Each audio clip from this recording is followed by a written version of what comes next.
영원하신 발 함께하사 주의 영원하신 발 함께하사 항상 나를 붙드시니 어느 곳에 가든지 요동하지 않으는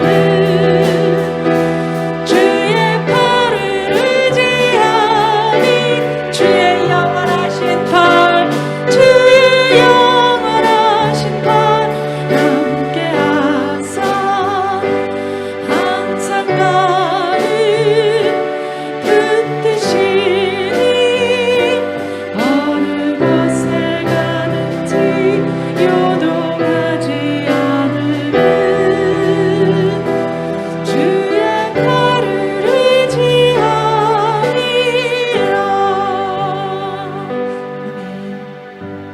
네, 다 같이 자리에서 일어나셔서 예수 우리 왕이여 임례 찬양 드리겠습니다.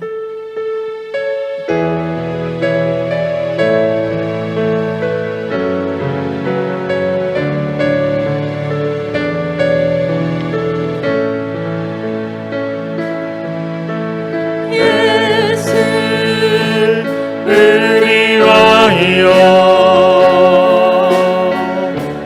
이곳에 오소서 보좌로 주여 임하사 찬양을 받아주소서 주님을 찬양하오니 주님을 경배하오니 왕이신 예수여 오셔서 좌정하사 다스리소서 이곳에 오셔서 이곳에 앉으소서 이곳에서 드리는 예배를 받으소서 주님의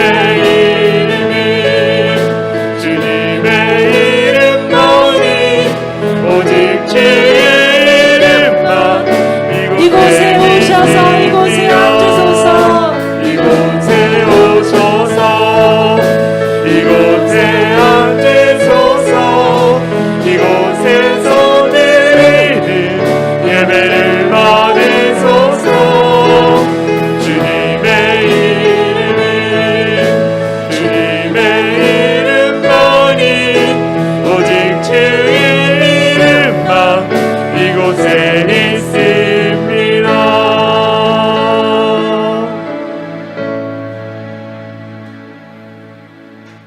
오직 여호와는 그 성전에 계시니 온 땅은 그 앞에 잠잠할지니라. 우리의 성전 가운데 계시는 여호와 하나님을 찬양합니다. 이 좋은 날 하나님 앞에 나와 예배드릴 수 있도록 인도이신 하나님께 감사와 찬양을 올려드립니다. 이 시간 신령과 진정으로 하나님을 예배하여 하나님을 만나는 귀한 시간이 되게 하여 주시옵소서. 오늘 예배 가운데에 하나님의 지혜로 살아가길 원하시는 하나님 아버지의 마음을 깨닫는 시간이 되게 하여 주시옵소서. 우리 예배를 통하여 영광 받으실 주님을 찬양하며 우리를 구원하신 예수 그리스도의 이름으로 간절히 기도하옵나이다. 아멘.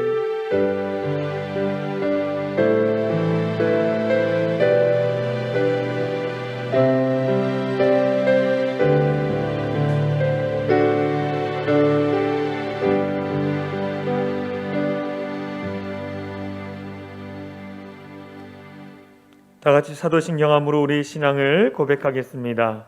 나는 전능하신 아버지 하나님 천지의 창조주를 믿습니다. 나는 그의 유일하신 아들 우리 주 예수 그리스도를 믿습니다. 그는 성령으로 잉태되어 동정녀 마리아에게서 나시고 본디오 빌라도에게 고난을 받아 십자가에 못 박혀 죽으시고 장사된 지 사흘 만에 죽은 자 가운데에서 다시 살아나셨으며 하늘에 오르시어 전능하신 아버지 하나님 우편에 앉아 계시다가 거기로부터 살아있는 자와 죽은 자를 심판하러 오십니다. 나는 성령을 믿으며 거룩한 공교회와 성도의 교제와 죄를 용서받는 것과 몸의 부활과 영생을 믿습니다. 아멘. 함께 찬양하겠습니다.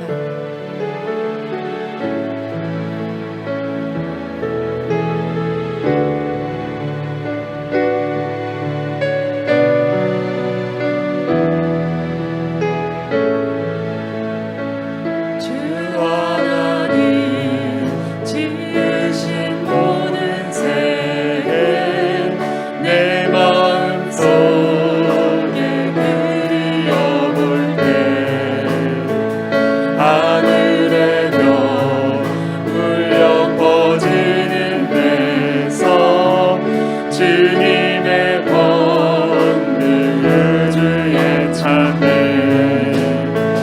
주님의 높고 위대하심을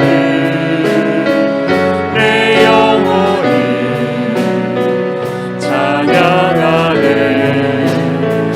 주님의 높고 위대하심을 내 영혼이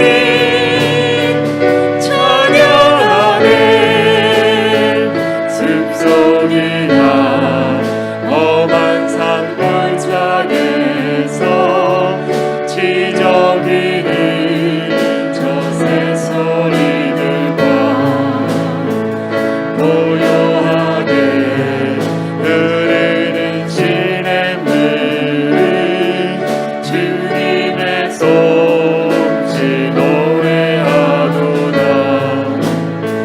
주님의 높고 위대하심을 내 영혼이 찬양하네 주님의 높고 위대하심을 내 영혼이 찬양하네 주 하나님 독생자 아낌없이 우리를 위해 보내주셨네 십자가에 피 흘려 죽으신 주 내 모든 죄를 구속하셨네 주님의 높고 위대하심을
아멘. 이 시간 우리를 대표해서 문성기 안수 집사님께서 기도해 주시겠습니다. 주님 앞에 다 같이 기도드리겠습니다. 말씀으로 천지를 창조하시고 창조하신 하나님 아버지, 크신 사랑과 은혜에 감사와 찬양과 경배를 드립니다. 오늘도 거룩하고 복된 주일을 주셔서 하나님 앞에 예배 드릴 수 있게 인도하여 주시니 감사합니다. 이 시간 부족한 저희들 몸과 마음과 정성을 다하여 신령과 진정으로 예배 드리오니 더욱 사랑하여 주시고 하나님의 음성을 듣게 하시며 하나님의 크신 사랑을 깨닫는 귀한 시간이 되게 하여 주시옵소서. 자비로우신 하나님 아버지, 지난 일주일 동안도 하나님 크신 사랑을 실천하지 못하고 온전한 믿음으로 살지 못한 것을 부끄럽게 여기오니 용서하여 주시옵소서. 세상 욕심에 이끌려 주님의 사랑을 잊고 살았사오니 용서하여 주시고 주님의 말씀대로 사는 자녀가 될 수 있도록 인도하여 주시옵소서. 이 나라를 사랑하시는 하나님 아버지, 남과 북이 평화적으로 통일되어 온 민족이 하나 되어 함께 하나님을 경외하며 영광 돌리는 나라가 되도록 하여 주시옵소서. 사랑의 주님, 코로나19를 이 나라에서 하루속히 퇴치하여 주시옵소서. 사랑이신 하나님 아버지, 우리 사랑이 창이란 교회를 세워주시고 오늘까지 인도하여 주심을 감사드립니다. 저희들이 부족하고 게을러서 주신 사명을 잘 감당하지 못하사오니 용서하여 주시옵소서. 많은 영혼을 구원하게 하시오며 사랑과 은혜가 넘쳐서 복받는 교회가 되게 하여 주시옵소서. 하나님 아버지, 오늘도 우리 성도들을 일일이 기억하시고 사랑하여 주시옵소서. 더욱 하나님을 의지하고 살아 승리하게 하여 주시며 각 가정마다 복 주시고 돌보아 주시옵소서. 질병으로 고생하는 성도들을 주님이 고쳐주시고 건강을 되찾아 기쁨으로 봉사하며 하늘나라의 소망으로 살아갈 수 있도록 인도하여 주시옵소서. 이 시간 말씀을 전하실 목사님에게 은혜를 더하시며 말씀의 능력과 권세를 주옵소서. 선포되는 말씀을 저희 마음에 새겨서 세상에서 살 동안 넘어지지 않는 믿음의 뿌리가 되게 하여 주시옵소서. 우리 찬양을 기쁘시게 받으시는 하나님 아버지, 찬양대의 찬양을 들으시고 홀로 영광 받으옵소서. 하나님의 영광이 이전에 가득하여 예배하는 모든 성도들이 성령님의 임재를 체험하는 귀한 시간이 되게 하여 주시옵소서. 이 모든 말씀 주님께 위탁하며 예수님 이름으로 기도드립니다. 아멘.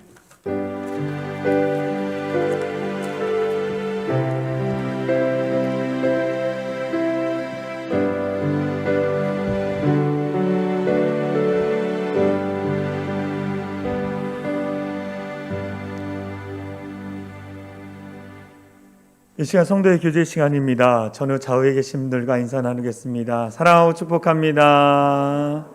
사랑하고 축복합니다. 교회 소식을 말씀드리겠습니다. 주보와 영상을 참조해 주시기 바랍니다. 우리 교회를 찾아주신 여러분들을 진심으로 환영합니다. 우리 교회는 예수님을 만남으로 행복해지고 예수님을 누림으로 깊어지고 예수님을 전함으로 더 큰 행복을 만드는 교회 공동체입니다. 다음 주 주일은 어린이 및 어버이 주일로 지킵니다. 다음 세대들을 위해서 기도해 주시기 바랍니다. 또한 70세 이상 어르신들에게 교회에서 준비한 선물이 있습니다. 꼭 받아가시거나 혹여나 나오지 못하신 분들 꼭 우리 주변 분들이 성도님들께서 전달해 주시기 바랍니다.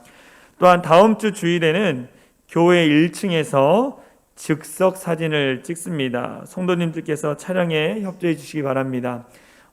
즉석 사진기를 저희가 있는데요. 그거 가지고 우리 성도님들 한 분 한 분 웃는 사진을 다 찍어서 이 게시판에 이렇게 딱 게시를 해놓고 우리가 웃는 이유 예수님 때문에 이렇게 해서 글씨를 딱 해놓고 하려고 합니다. 우리 성도님들 매주 이렇게 이쁘게 하고 오시는데요. 다음 주는 또 특별히 사진을 찍고 또 가족분들 오시면 같이 저희가 부부나 뭐 이렇게 사진을 즉석 사진을 찍어 드리겠습니다. 그래서 그거는 가져가고 개인 사진은 저희가 게시판에 다 이렇게 해놓으려고 합니다.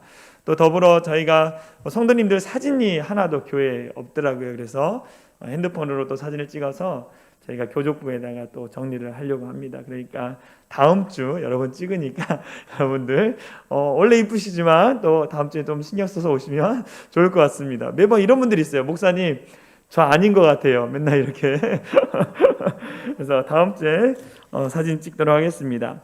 교회 예배 안내입니다. 주일 1부, 2부 현장 예배 및 실시간 온라인 예배로 드리고 있습니다. 방역에 철저히 저희가 하고 있습니다. 유초등부 주일 예배 오전 11시 현장 예배로 드리고 있고요. 수요 예배 오후 7시 30분 유튜브 예배를 통해 은혜 받으시고 금요 기도회, 새벽 기도회는 각 가정에서 개인 묵상으로 드려주시기 바랍니다. 현장 예배 참여 시 준수사항, 교회 출입 시 출입 명부를 꼭 기입해 주시기 바랍니다. 들어오실 때 손 소독을 철저하게 해주시기 바라며 스티커가 붙어있는 자리에 앉아주시기 바랍니다. 일부 예배 참석이 가능하신 분들은 일부 예배를 드려주시기 바라며 또한 현장 예배 참석이 어려우시거나 몸이 불편하신 분들은 온라인 유튜브 예배를 드려주시면 감사할 것 같습니다. 온라인 헌금 계좌 나와 있고요. 코로나19로 인하여 나라와 교회와 가정들이 어려움을 겪고 있습니다. 나라와 교회와 가정들의 안정과 평안을 위해서 기도해 주시기 바랍니다. 이 시간 다 함께 주님 내가 여기 있사오니 찬양하시면서 주님께 귀한 예물 드리도록 하겠습니다.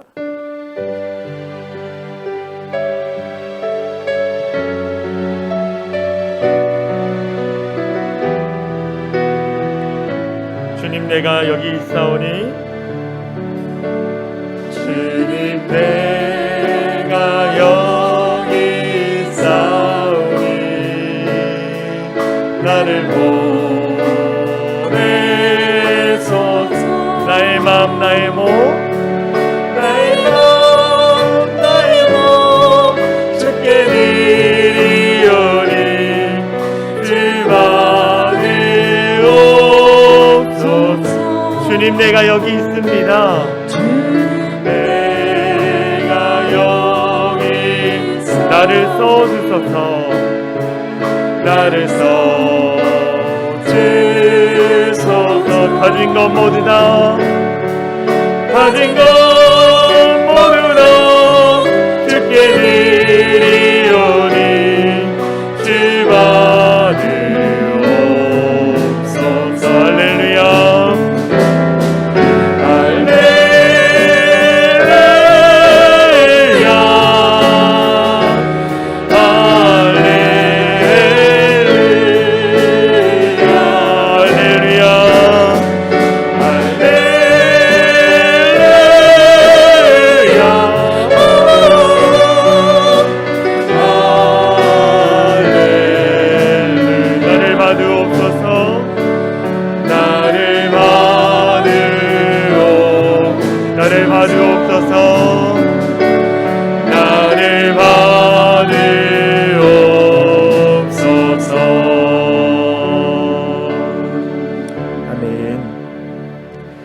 드려진 예물을 위해서 기도하도록 하겠습니다.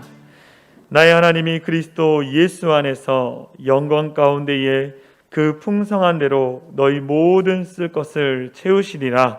사랑과 은혜가 풍성하신 하나님 아버지, 오늘 거룩한 주일을 맞이하여 우리들을 하나님의 전으로 불러주셔서 신령과 진정으로 살아계신 하나님을 예배할 수 있도록 인도하시니 감사와 찬양을 올려드립니다. 이 시간 하나님께서 우리들에게 베풀으신 은혜와 축복에 감사하여 감사하는 마음으로 소중한 물질을 하나님께 드리오니 이 예물을 기뻐 받아 주시옵소서. 이 시간 예물을 드릴 때에 우리의 몸과 마음도 함께 드립니다. 하나님의 놀라우신 축복을 우리 모든 성도들 가운데에 삶의 자리 가운데에 허락하여 주시옵소서.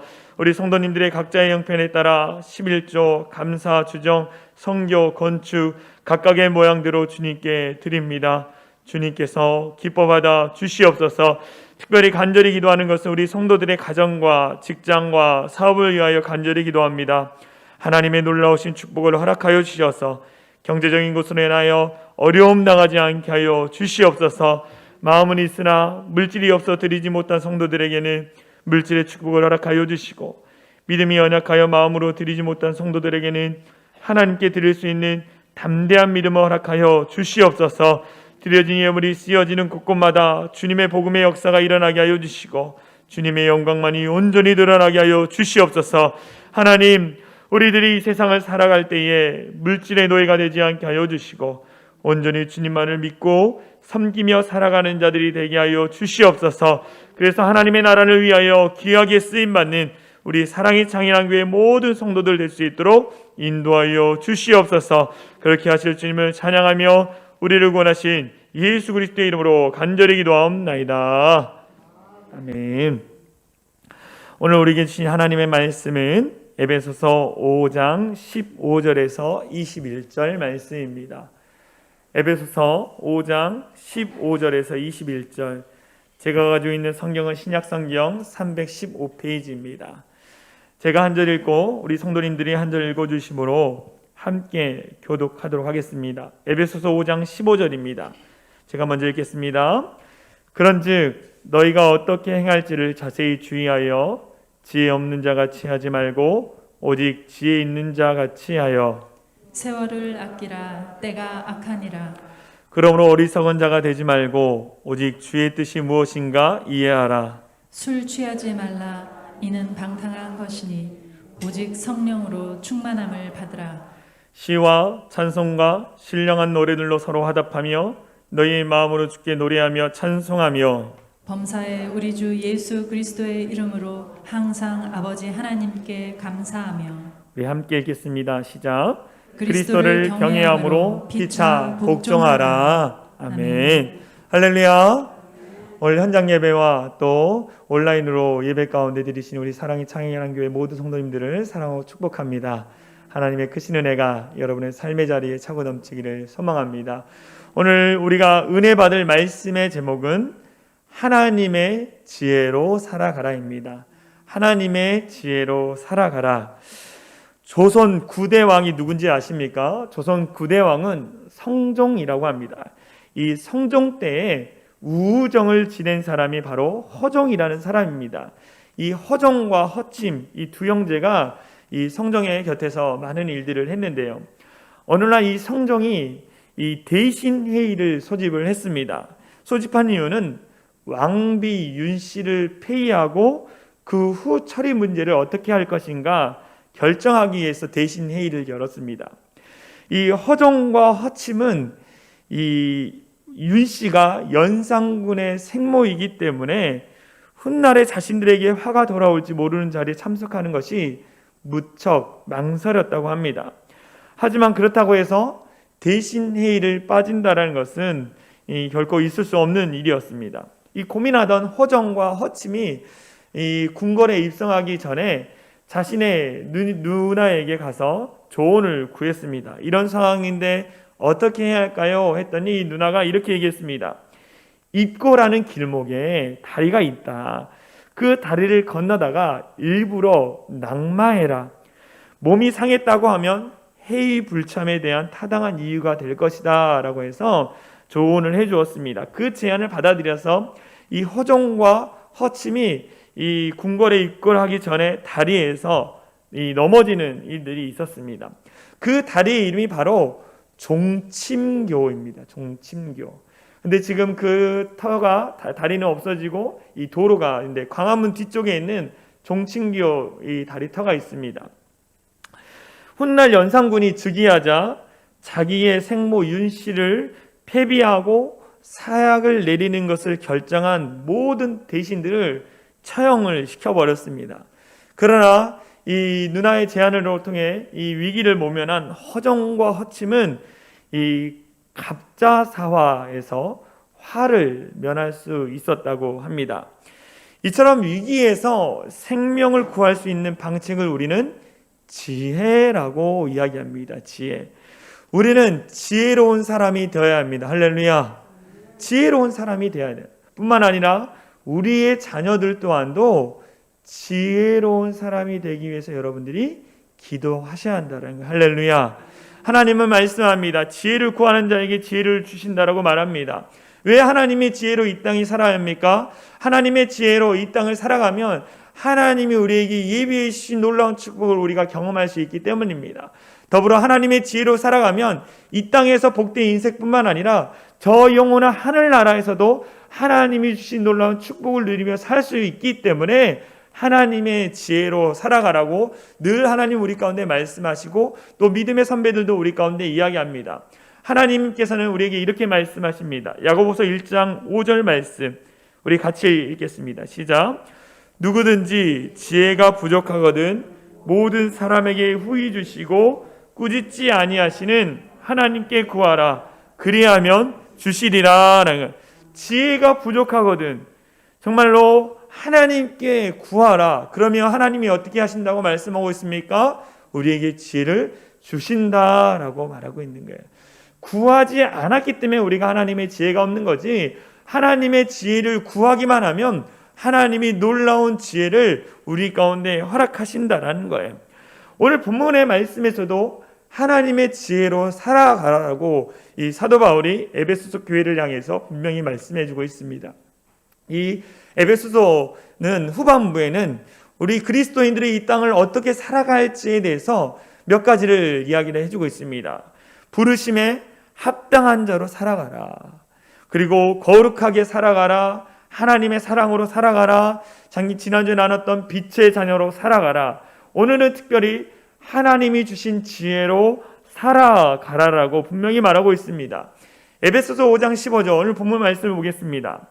그런즉 너희가 어떻게 행할지를 자세히 주의하여 지혜 없는 자같이 하지 말고 오직 지혜 있는 자같이 하여라는, 지혜 있는 자같이 살아가라라고 말합니다. 하나님의 지혜로 이 땅을 살아가라.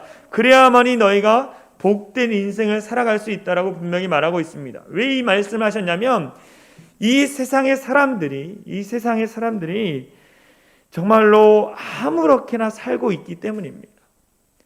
사단의 종노릇을 하며 사단의 유혹에 넘어가서 그 정말 하나님이 주신 그 놀라운 그 인생을 아무렇게나 살아가고 있기 때문에 오늘 말씀처럼 자세히 주의하여 너에게 주어진 인생을 바라보면서 하나님의 주신 지혜로 살아가라고 사도 바울이 권면하고 있는 것입니다.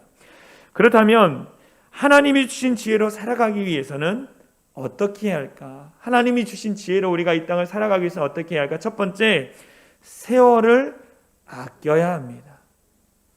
세월을 아껴야 한다는 거예요. 말씀을 보겠습니다. 16절 말씀 우리 같이 읽겠습니다. 시작. 세월을 아끼라. 때가 악하니라. 세월을 아끼라라고 말합니다. 우리가 하나님의 지혜로 살아가기 위해서는 우리에게 주어진 인생의 그 시간들, 세월을 아껴야 합니다.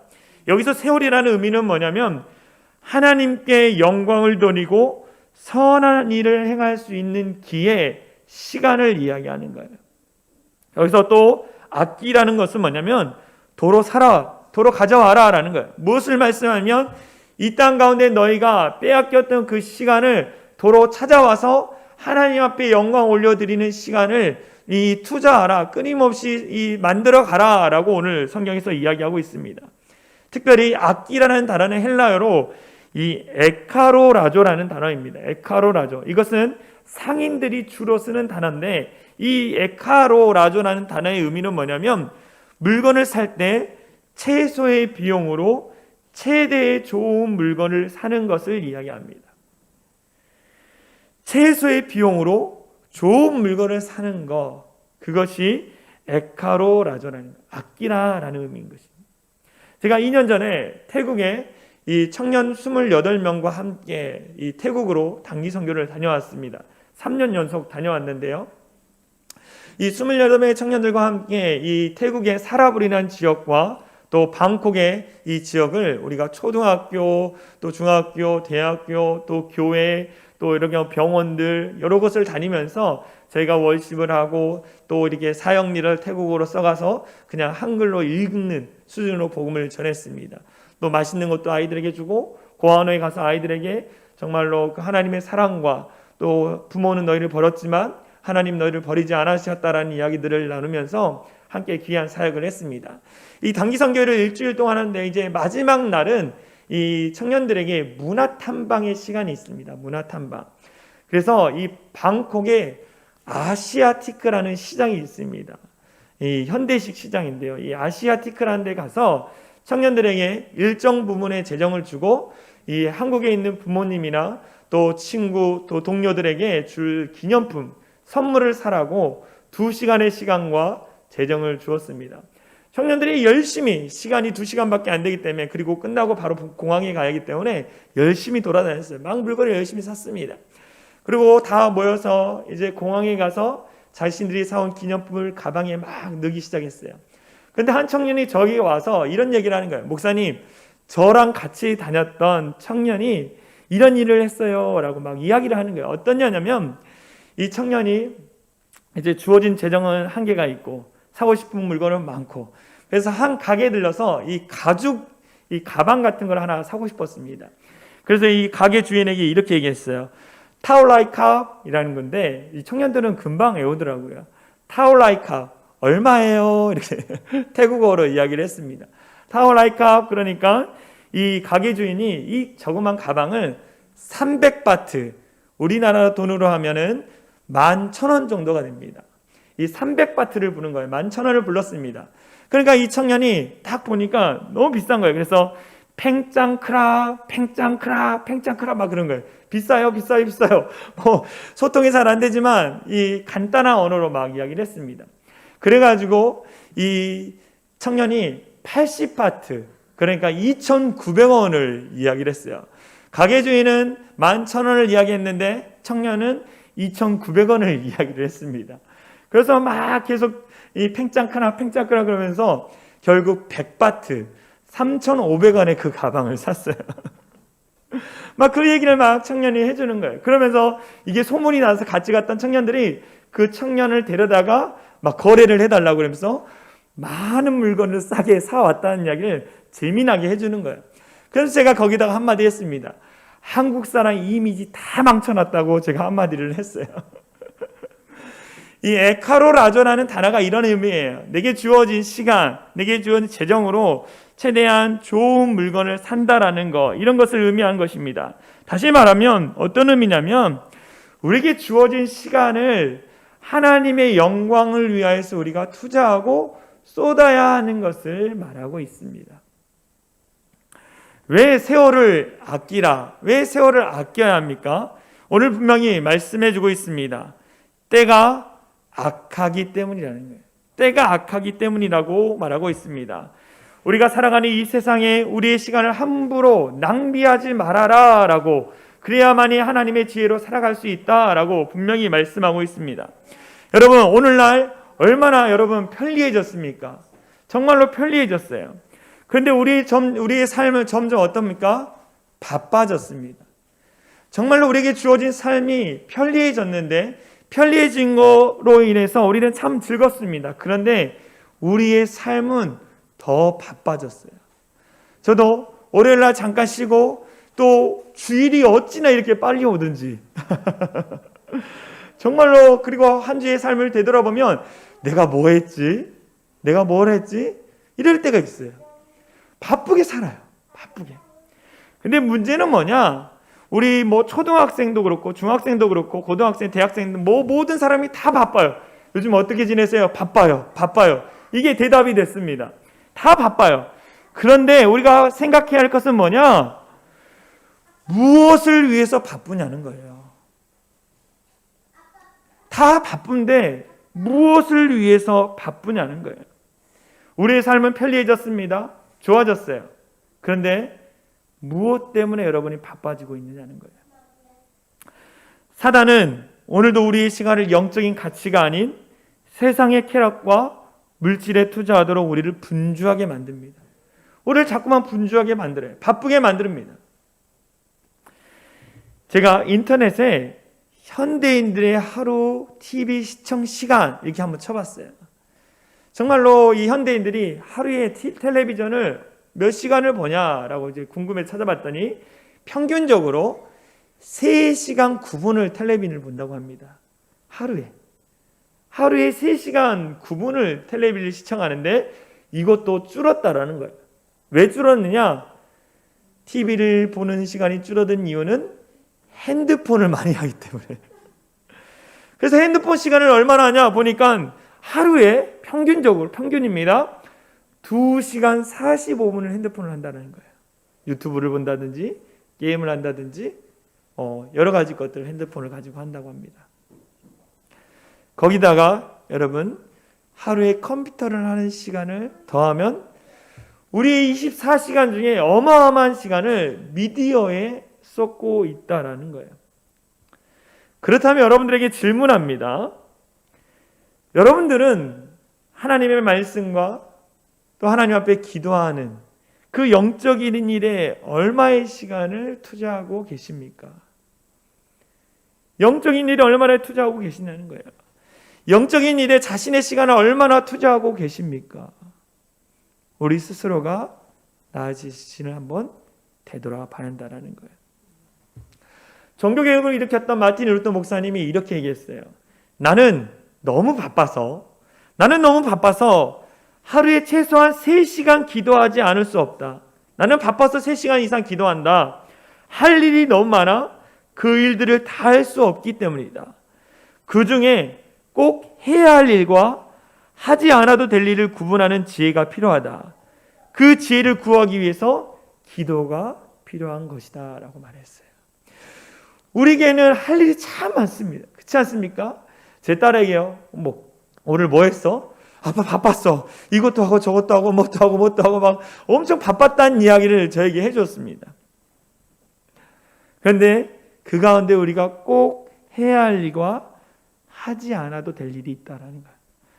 그것을 구분하기 위해서는 하나님의 지혜가 필요한데 그 지혜를 구하기 위해서는 어떻게 하느냐? 기도가 필요하다라고 마틴 루터 목사님이 이야기했다라는 거예요. 우리에게 주어진 세월, 우리에게 주어진 시간, 그것을 관리하는 것은 너무나 중요합니다.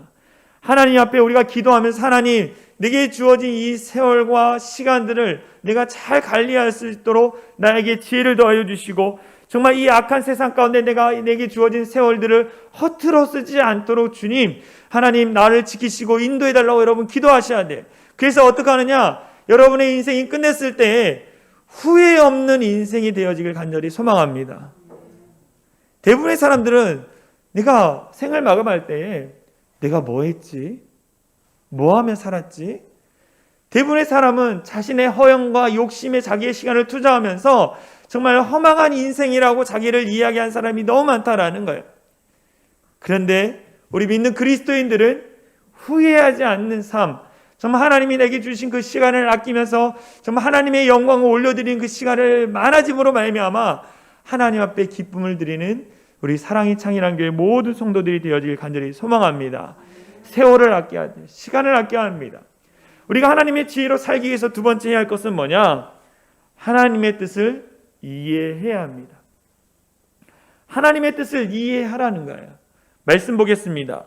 에베소서 5장 17절 말씀 같이 읽겠습니다. 시작. 어리석은 자가 되지 말고 오직 주의 뜻이 무엇인가 이해하라.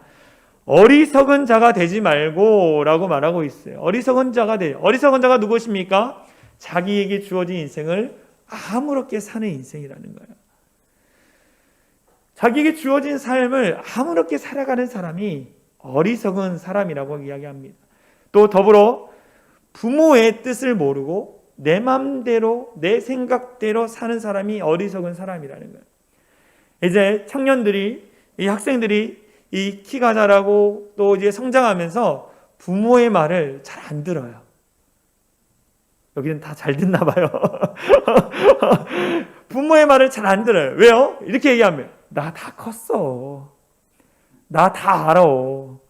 나도 이제 성인이야. 이렇게 얘기합니다. 근데 부모가 보기에는 어떡합니까? 아직도 예요. 저희 어머니가 옛날에 하시는 말, 제가 결혼했는데요. 용지야, 차 조심해라. 밥은 먹고 다녀라. 늘 제가 결혼하고 애까지 낳았는데도 늘 차 조심해라. 밥 잘 먹고 다녀라. 이런 얘기 하셨어요. 무엇을 의미합니까? 사람들은 내가 다 알아. 난 다 할 수 있다고 생각합니다. 그게 어리석은 사람이라는 거예요. 부모의 마음을 알고 부모의 뜻을 알고 그대로 행하는 자가 효자이지 않습니까? 마찬가지로 하나님의 뜻을 이해하고 하나님 뜻대로 살아가는 자, 그것이 지혜로운 자라라고 성경이 말씀하고 있어요. 성경에서는요, 하나님의 뜻을 이해하고 그 뜻대로 내가 열심히 살았다라고 자부하는 사람도 있어요. 하나님의 뜻대로 내가 열심히 살았다고 자부한 사람이 있었습니다. 그게 누구냐면 바리새인들이었어요. 바리새인들은요, 하나님 앞에 열심이었습니다. 하나님의 율법을 지키기 위해서 자신들의 규칙을 만들었습니다. 그런데 문제는 뭐냐? 하나님 아버지의 마음과 뜻을 몰랐어요. 하나님의 뜻을 몰랐습니다. 당시 바리새인들은요, 하나님의 율법을 지키기 위해서입니다. 열심히 지켰습니다.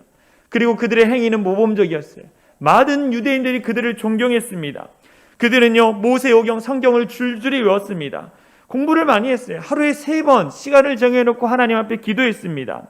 그리고 일주일에 3번씩 금식을 한 사람이 바리새인들이었어요.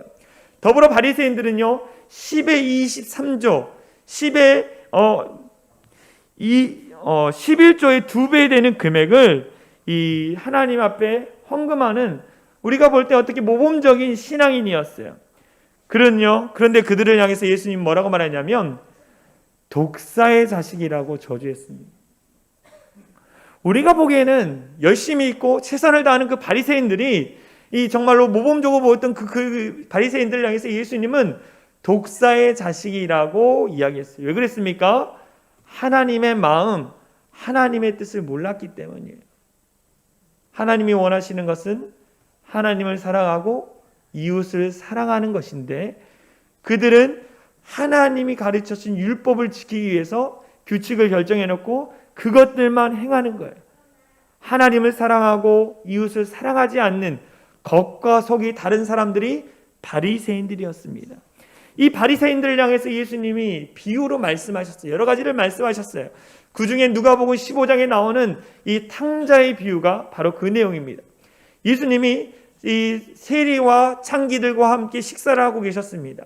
그 주변의 바리새인들이 그것을 보면서 어떻게 죄인들과 어떻게 창기와 세리들, 죄인들과 식사를 할 수 있나라고 하면서 불만을 토로하고 있었을 때에 예수님이 그 바리새인들을 향해서 이 탕자의 비유를 이야기하십니다. 이 탕자의 비유는 우리가 너무나 잘 알고 있습니다. 이 둘째 아들이 아버지에게 나가서 아버지 유산을 좀 물려주세요. 제가 주어진 삶을 제 마음대로 한번 살아보겠습니다 라고 아들이 이야기합니다. 이 당시 아버지가 살아계시는데 유산을 이야기하는 것, 그것은 불효입니다. 그 불효자가 이야기했음에도 불구하고 아버지는 둘째 아들에게 재산을 나눠줍니다. 그리고 그 둘째 아들이 이 재산을 가지고 가서 허랑방탕하게 쓰고 거지가 되어서 돌아옵니다. 그 돌아온 아들을 아버지가 이 잔치를 열어 환영합니다. 송아지로 해서 이 잔치를 엽니다. 여기서 이야기가 끝나지 않습니다. 예수님이 이 이야기를 한 중요한 이유는 뭐냐? 그 다음이라는 거예요. 첫째 아들이 집에 돌아왔는데 잔치가 열렸습니다. 알고 봤더니 둘째 아들이 돌아와서 잔치를 열고 있었다는 거예요.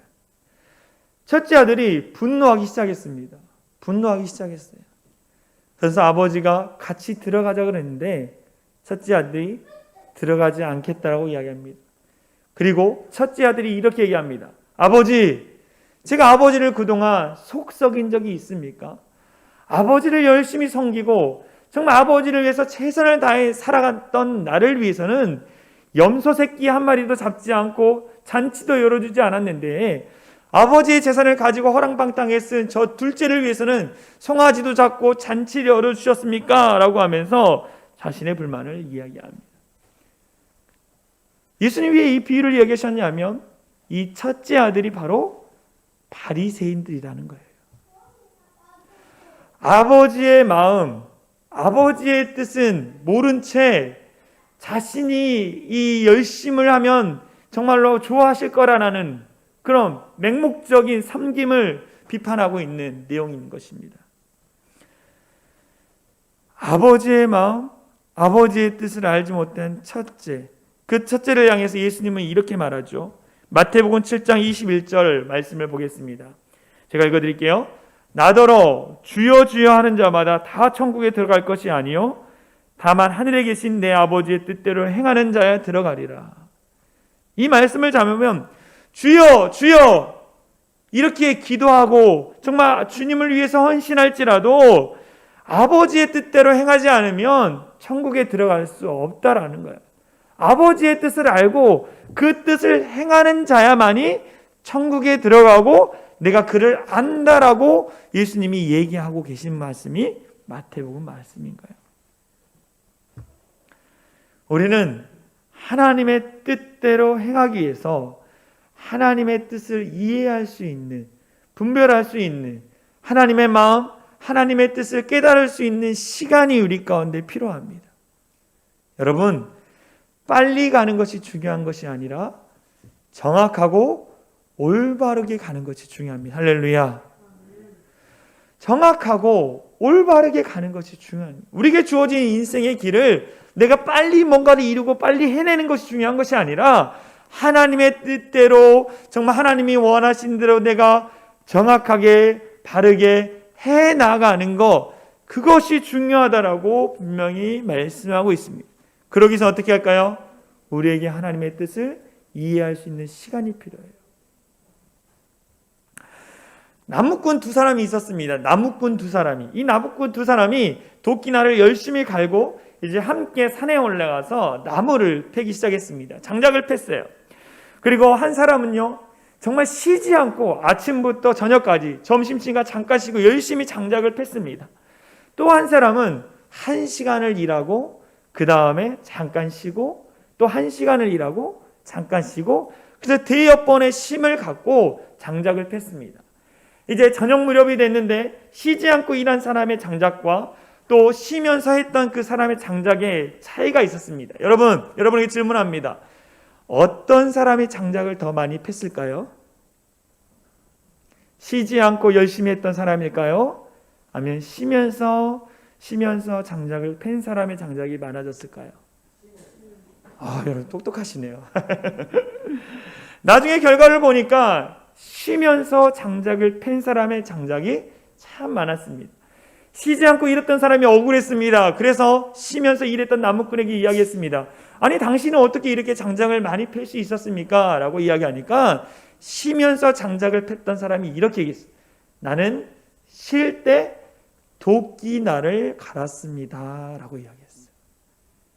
쉴 때 도끼날을 갈았습니다. 라고 이야기한 거예요. 우리가 영적인 도끼날을 갈 시간이 필요합니다. 할렐루야. 영적인 도끼날을 가라는 거예요. 가라는 거예요. 도끼날을 가는 것이 무엇입니까? 영적인 일들 가운데 시간을 투자하고 또 영적인 일들 가운데 내가 전심으로 쏟고 그리고 하나님을 깨닫는 시간.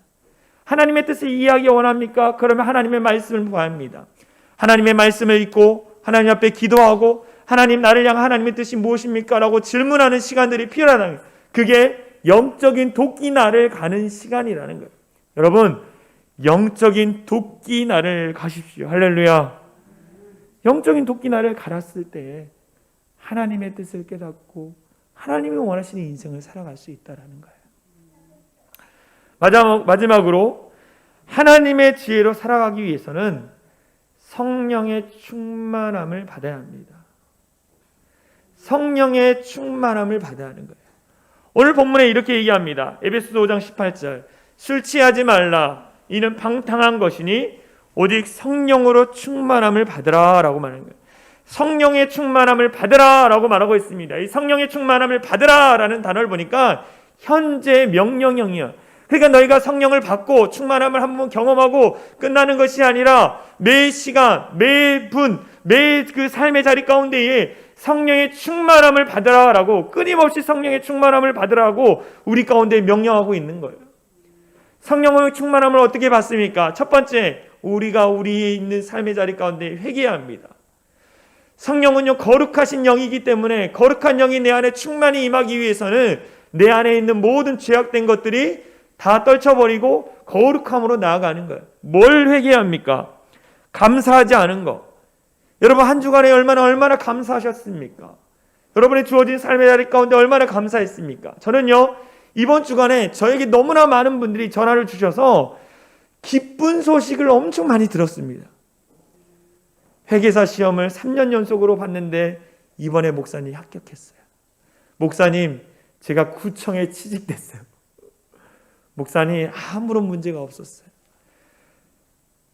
너무 감사한 거예요. 좋은 일들이 계속적으로 들려오는 이야기를 보면서 너무 감사했어요. 근데 물론 저도 감사하지 않은 것도 있었습니다. 여러분 얼마나 감사하셨습니까? 감사하지 않은 죄를 회개합니다. 더불어 하나님의 말씀에 소홀했던 것, 기도하지 않은 것, 잃어버린 영혼에 대한 무관심, 불신앙, 게으름, 세속적인 마음, 교만, 시기, 누군가를 비방하고 누군가를 속이고 거짓말하고 화내고 그리고 도적질하는 것, 모든 악한 우리가 회개해야 합니다.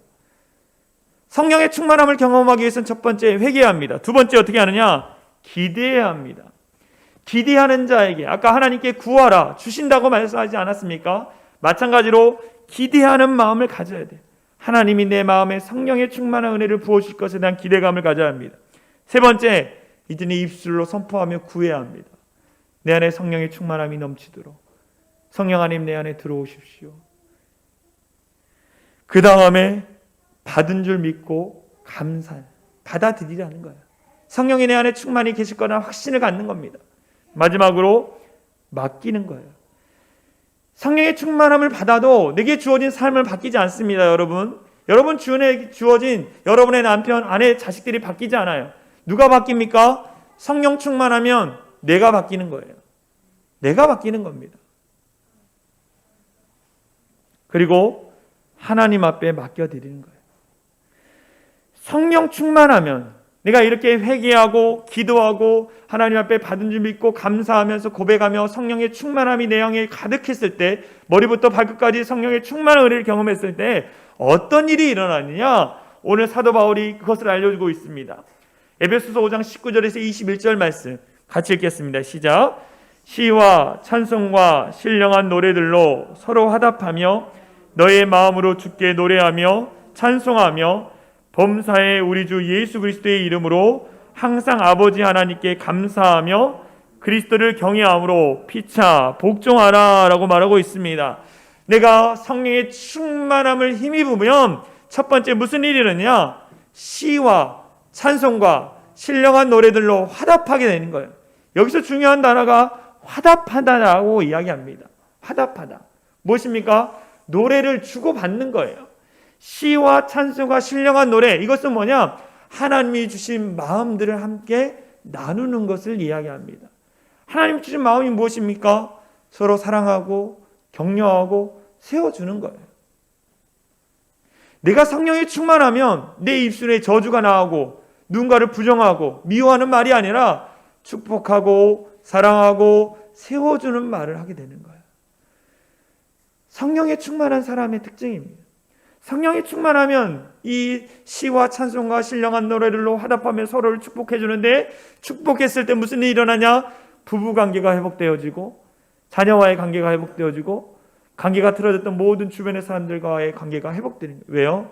저주와 분노와 미움의 말이 아닌 축복과 사랑의 언어를 쓰기 때문인 거예요.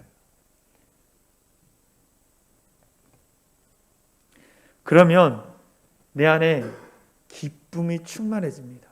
할렐루야.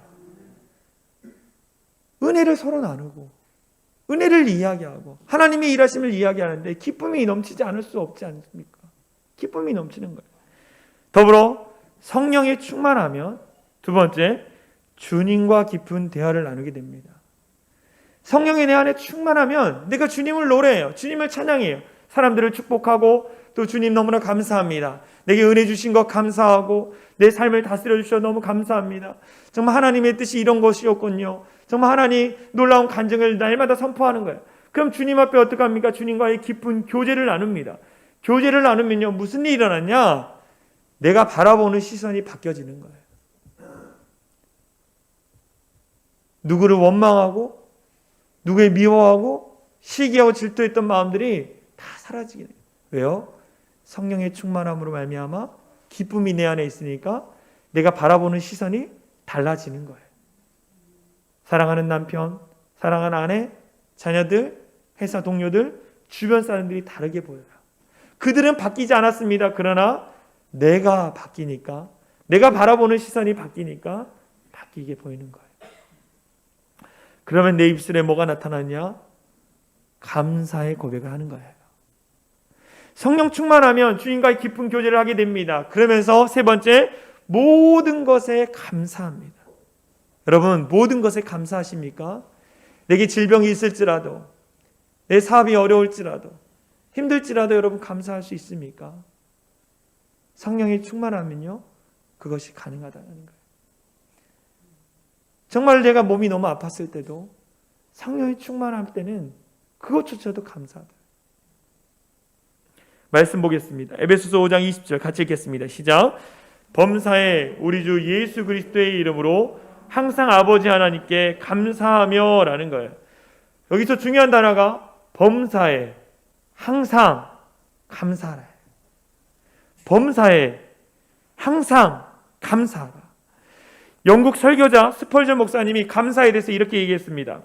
불행할 때 감사하면 불행이 끝나고, 내가 불행하지만 불행할 때 감사하면 불행이 끝나고, 형통할 때 감사하면 형통의 복이 계속 찾아온다. 따라서 감사는 모든 문제를 푸는 마스터키다라고 이야기했어요. 우리가 불행할 때 감사하면 불행이 떠나고, 형통할 때 감사하면 형통의 복이 계속 찾아오는 거, 그게 감사라는 거예요. 라인홀드 리버라는 목사님이 철학자인데요, 기독교인의 덕은 세 가지 아니가 네 가지다라고 했어요. 덕이 뭐냐? 믿음, 소망, 사랑, 감사라고 이야기합니다. 여러분, 하나님께 감사하십시오. 여러분 부모님께 감사하십시오. 사랑하는 가족들에게 감사하십시오. 더불어 여러분의 주변의 사람들과 성도들에게 감사하십시오. 그리고 우리에게 교회를 주신 하나님께 감사하는 우리 모든 사랑이 창일한 교회 성도들이 되어지길 소망합니다. 여기까지는 우리가 성령 충만함으로 말미암아 경험할 수 있습니다. 그런데 마지막 단계가 뭐냐? 네 번째, 서로에게 복종하라입니다. 성령 충만하면 내 입술에 감사가 나오고 그 다음에 서로에게 복종하게 되는 거예요. 왜 순종이 아니라 복종이라는 단어를 썼을까? 이제 우리가 다음 주에 나눠볼 말씀은 가정에 대한 이야기인데요. 남편들에게 복종하라. 남편에게 복종하라. 아내에게 복종하라. 자녀들에게 복종하라라는 말들이 계속 나올 거예요. 왜 복종하라는 단어를 썼을까? 순종이 아니라, 순종은 뭐냐? 내가 이해하는 데까지 할 수 있는 게 순종인 거예요. 내가 생각해서 이 정도는 됐다, 이 정도는 할 수 있겠다라고 해서 그것이 순종입니다.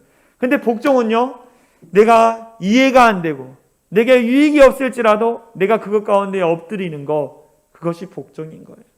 오늘 서로 피차 복종하라라고 이야기하고 있습니다. 복종하라. 이해가 안 되고 유익이 않지 않고 하나님의 말씀에 사랑하는 남편과 아내에게 복종하라라고 말하고 있어요. 복종은 겸손입니다. 할렐루야. 복종은요, 겸손이에요. 성령 충만한 사람은 겸손한 사람입니다. 겸손하기 때문에 어떻게 합니까? 하나님의 말씀에 엎드리고 사랑하는 가족들에게 복종하고 순종하는 것입니다. 여러분, 이것이 은혜예요. 할렐루야. 성령 충만함을 경험해서 정말 하나님의 지혜로 살아가는 우리 모두가 되어지길 소망합니다.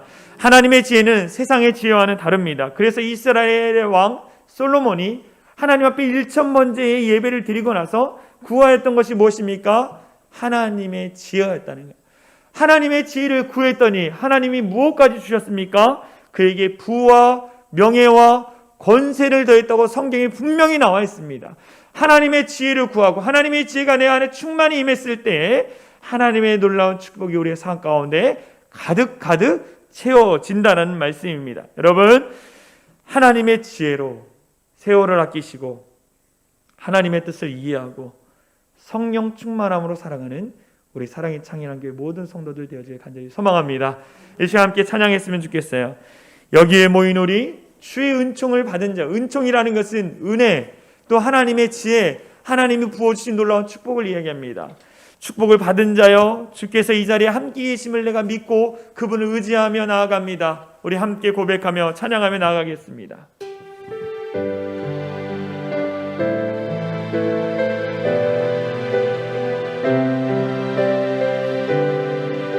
여기에 모인 우리,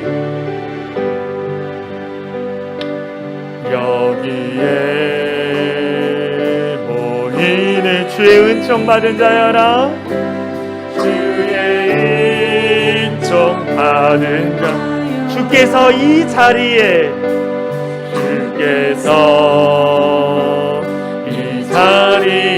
함께 계심을 아노라. 언제나 주님만을, 언제나 주님만을 찬양하며 내가 따라가겠습니다. 따라가니 시험을 당할 때도, 시험을 당할 때 함께 계심을 믿노라. 함께 계심을 믿노라. 이 믿음 더욱 굳세라.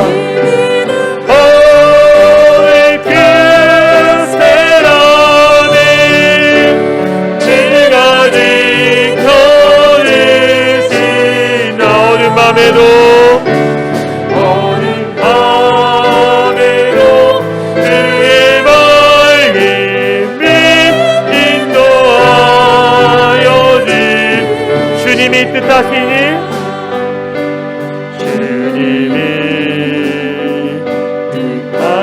우리는 헤아리기 어려울지라도 언제나 주님의 뜻 안에서, 언제나 주 뜻 안, 내가 그 주님의 뜻 안에 있기를 원합니다. 말씀을 사랑의 말씀들이, 사랑의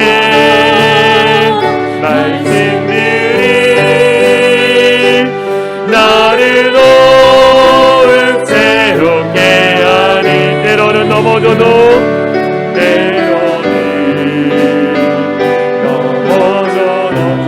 생기를 믿노라. 생기를 우리의 믿음이 더 굳세지길 원합니다. 그새로 주가 지켜내신다. 어둠 밤에도 주의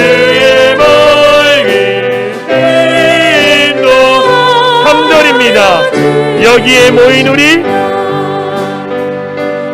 여기에 모인 주의 사랑받는 주의 자녀라.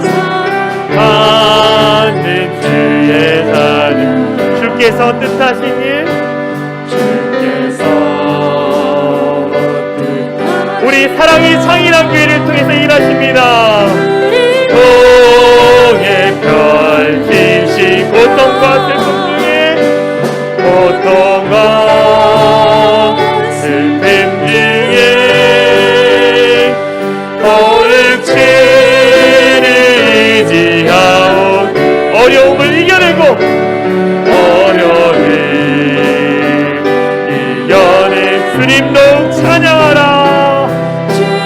더욱 찬양. 이 믿음 더욱 굳세라.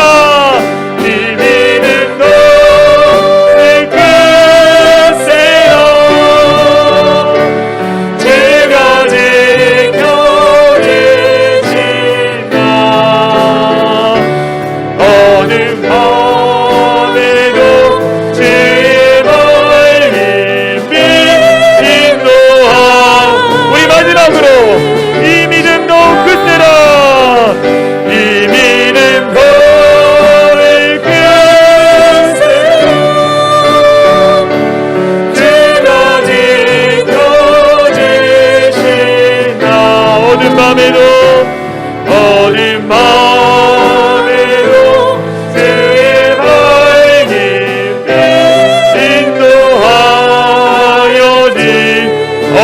밤에도 어두운 밤에도 주의 밝은 빛 인도하여 주신다. 우리 다 눈을 감았으면 좋겠습니다. 다 눈을 감겠습니다. 여러분, 어두우십니까? 인생의 길이 막막하고 아무것도 보이지 않는 어둠의 길을 걸어가고 있는 분이 계십니까? 주님이 여러분의 삶의 자리 가운데에 밝은 빛을 비춰주시고 그 길로 인도해 주실 것입니다. 그러기 위해서 우리가 하나님의 지혜를 구해야 돼요. 세상의 지혜로는 이 어두운 세상을 살아갈 수 없습니다. 하나님, 나에게 하나님의 지혜를 더하여 주시고, 그래서 정말 하나님의 지혜롭게 살기 위해서 세월을 아끼고 주어진 시간을 아끼고 하나님의 뜻을 이해하고 늘 성령 충만함으로 말미암아 주님 앞에 영광 올려드리며 살아가는 복된 인생 될 수 있도록 우리 합심으로 같이 기도했으면 좋겠습니다. 같이 기도하겠습니다. 사랑과 은혜가 많으신 하나님 감사합니다. 우리 가운데 함께 하시는 여호와 하나님을 찬양합니다. 우리 인생이 너무나 어둡습니다. 우리 인생이 너무나 막막합니다.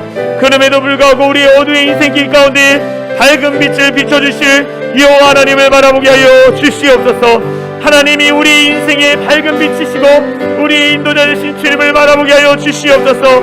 우리 모든 성도들의 삶의 자리 가운데 어둠의 인생이 물러가게 하여 주시고 이제는 빛이신 그 주님을 바라보며 빛 가운데 거할 수 있는 우리 모든 성도들 될 수 있도록 하여 주시옵소서. 내게 두려움이 있습니다. 내게 염려가 있습니다. 내게 근심이 있습니다. 그럼에도 불구하고 하나님이 놀랍게 인도하여 주시고 펼치시는 그 놀라운 인생의 길을 걸어갈 수 있는 모든 성도들 되게 하여 주시옵소서. 우리 성도들이 하나님의 지혜를 갖고 살기를 원합니다. 하나님께서 함께하여 주셔서 하나님 아버지, 우리가 세월을 아끼게 하여 주시고 하나님의 뜻을 분별하게 하여 주시고 하나님의 마음으로 우리가 더 깊게 살아갈 수 있는 모든 성도들 되게 하여 주시옵소서. 우리의 삶의 주인 되신 주님을 바라보며 믿음의 길 가운데 걸어갈 수 있는 우리 모든 성도들 될 수 있도록 성령 하나님 함께 하여 주시옵소서. 믿음의 길을 열어가게 하여 주시고 하나님의 능력이 나타나게 하여 주시고 이들의 모든 삶의 자리 가운데 놀라운 축복이 임재될 수 있도록 도와주시옵소서. 우리 마지막으로 기도하겠습니다. 여러분, 성령 충만하면 하나님 신령한 노래로 서로 화답하게 돼요. 모든 관계가 회복됩니다. 성령 충만하면 주님과의 깊은 교제 가운데 내가 바라보는 세상의 그 시선들이 달라지게 돼. 하나님의 시선으로 바라보게 되는 것입니다. 그리고 내가 성령 충만하면 내 안에 감사가 넘칩니다. 내가 성령 충만하면 내 모든 삶의 자리 가운데 하나님의 말씀 앞에 복종하게 되는 것입니다. 하나님, 내가 성령 충만하기 원합니다. 그래서 성령이 내 입술을 통해 우리의 가족들에게 흘러가고 그래서 정말 우리 가정과 우리의 공동체가 회복되는 아름다운 복된 교회 될 수 있도록 인도해달라고 성령의 충만함을 위해서 우리 이 시간 합심으로 같이 기도하겠습니다. 기도합니다. 사랑과 은혜가 많으신 하나님 감사합니다. 성령의 충만함을 믿게 하여 주시옵소서. 성령의 충만함이 넘쳐나게 하여 주시옵소서. 우리 모든 성도들의 마음 가운데 성령께서 한없는 은혜를 부어주셔서 이들의 심령이 변화되게 하여 주시고 이들의 마음이 변화되게 하여 주시고 그래서 정말 하나님의 일하심을 더욱더 경험할 수 있는 우리 모든 성도들 되게 하여 주시옵소서. 하나님, 그로 말미암아 감사가 끊이지 않게 하여 주시고 하나님 늘 하나님의 말씀에 복종하며 순종하면서 그 믿음의 길을 걸어갈 수 있는 우리 모두 될 수 있도록 하나님 은혜를 허락하여 주시옵소서. 아버지, 주님께서 역사하시는 그 기적 일들을 통하여 놀라운 영적인 변화가 일어나게 하여 주시고 하나님의 일하심을 통하여 영광 올려드리며 나갈 수 있도록 주여 하나님 함께하여 주시옵소서. 결단하며 기도하며 마음을 다하여 나갑니다. 주여 아버지께서 역사하여 주시는 대로 그 충만한 은혜가 우리 안에 넘쳐날 수 있도록 은혜를 허락하여 주시옵소서. 사랑과 은혜가 많으신 하나님 감사합니다. 이 어두운 세상을 살기 위해서 하나님의 지혜가 필요합니다. 우리 모든 성도들 가운데 하나님의 지혜를 더하여 주시옵소서. 그래서 정말 하나님의 지혜로 힘있게 복된 인생을 살아갈 수 있는 모든 성도들 될 수 있도록 역사하여 주시옵소서. 하나님의 지혜로 살기 위해서는 하나님 우리에게 주어진 시간, 세월을 아껴야 합니다. 하나님 또 하나님의 뜻을 분별하고 이해합니다. 하나님 성령의 충만함을 힘입어야 합니다. 하나님 우리 가운데 이 모든 은혜가 더해질 수 있도록 인도하여 주시옵소서. 그래서 정말 하나님의 지혜로 살아가는 자가 어떻게 하나님의 축복을 누리고 경험하는지를 깨닫게 하는 그 놀라운 은혜를 경험할 수 있는 우리 모든 성도들 될 수 있도록 역사하여 주시옵소서. 특별히 간절히 기도하는 것은 우리 성도들의 가슴 가운데에 성령의 충만함이 넘쳐나게 하여 주셔서 그들의 공동체가 회복되게 하여 주시고 그들이 날마다 하나님과의 깊은 교제를 통해 하나님의 시선으로 세상을 바라보게 하여 주시고 정말 늘 감사가 끊이지 않게 하여 주시고 하나님의 말씀 앞에 100% 복종하고 순종할 수 있는 우리 모든 성도들 될 수 있도록 역사하여 주시옵소서. 육체의 연약함을 갖고 있는 자들이 있습니다. 나사렛 예수 그리스도의 이름으로 치유받게 하여 주시고 아버지 모든 근심과 염려를 갖고 있는 자들 나사렛 예수 그리스도의 이름으로 모든 쇠사슬이 풀려질지어다. 묶여갖고 있던 모든 줄들이 풀어질지어다. 주님께서 역사하여 주셔서 모든 것들이 회복되어지는 은혜를 경험할 수 있도록 인도하여 주시옵소서. 우리 사랑이 창일한 교회가 날마다 주와 복음을 위해 헌신하는 자들이 넘쳐나게 하여 주시고 날마다 주님의 영광을 나타내는 복된 교회 될 수 있도록 역사하여 주시옵소서. 그렇게 하실 주님을 찬양하며 우리를 구원하신 예수 그리스도의 이름으로 간절히 기도하옵나이다. 아멘. 우리 이 시간 다 같이 일어나서 우리 사랑의 창일한 교회 공동체 고백하고 축도로 예배를 마치도록 하겠습니다. 우리 다 같이 읽겠습니다. 시작. 우리는 세상으로부터 부름받은 하나님의 백성입니다. 또한 세상으로 보냄받은 그리스도의 제자입니다. 보냄받은 소명자로서 하나님을 기쁘게 찬양하는 성령 충만한 예배자가 되겠습니다. 진리를 배우고 수호하는 은혜에 빚진 훈련자가 되겠습니다. 땅끝까지 복음을 전파하는 전도자가 되겠습니다. 이웃의 아픔을 함께하는 치유자가 되겠습니다. 온 성도가 하나 되는 화해자가 되겠습니다. 사회적 책임을 다하는 소명자가 되겠습니다. 그리하여 주의 나라가 이 땅에 임하며 하나님을 영화롭게 하는 교회 공동체가 되겠습니다. 아멘. 이제는 우리 주 예수 그리스도의 은혜와 하나님 아버지의 극진하신 사랑과 성령 하나님의 감화감도의 역사 충만한 은혜가 하나님이 주신 지혜로 살기로 결단하며 돌아가는 모든 성도들 머리 위에와 그들의 삶의 터전 위에 이제로부터 영원토록 함께 하시기를 간절히 축원하옵나이다. 아멘.